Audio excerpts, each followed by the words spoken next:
অন্তর্বর্তী সরকারের অর্থ উপদেষ্টা ডক্টর সালেউদ্দিন আহমেদ বলেছেন, ভারত সফররত মার্কিন জাতীয় গোয়েন্দা পরিচালক তুলসী গ্যাবার্ডের বক্তব্যে আমেরিকার সঙ্গে বাংলাদেশের দ্বিপাক্ষিক সম্পর্কে কোনো প্রভাব ফেলবে না, প্রভাব পড়বে না অর্থনৈতিক সম্পর্কেও।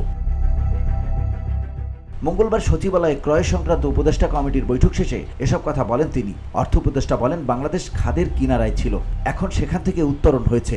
নানাজন মনের মাধুরী মিশিয়েও নানা কিছু লিখলেও দেশ ভালো আছে, দেশের অর্থনীতি নিয়ে হতাশার কোনো কারণ নেই বলেও মন্তব্য করেন ডক্টর সালেউদ্দিন আহমেদ।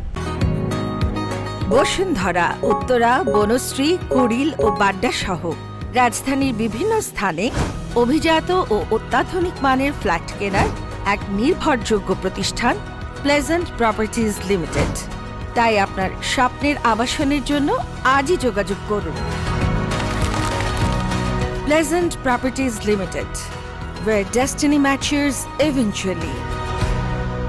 ব্যবসায়ীরা নানা সময় নানা ধরনের সিস্টেম করার চেষ্টা করছে অভিযোগ করে অর্থ উপদেষ্টা বলেন, সরকার নিয়ন্ত্রণের চেষ্টা করছে, পণ্য খালাসের জট খুলেছে, বাংলাদেশ ঘুরে দাঁড়িয়েছে। এর আগে গেল সোমবার ভারতীয় সংবাদ মাধ্যম এনডিটিভি ওয়ার্ল্ডকে দেয়া এক সাক্ষাৎকারে আমেরিকার গোয়েন্দা প্রধান তুলসী গ্যাবার্ড বলেন, বাংলাদেশে ধর্মীয় সংখ্যালঘুদের ওপর নির্যাতন ও সহিংসতা নিয়ে যুক্তরাষ্ট্র গভীরভাবে উদ্বিগ্ন।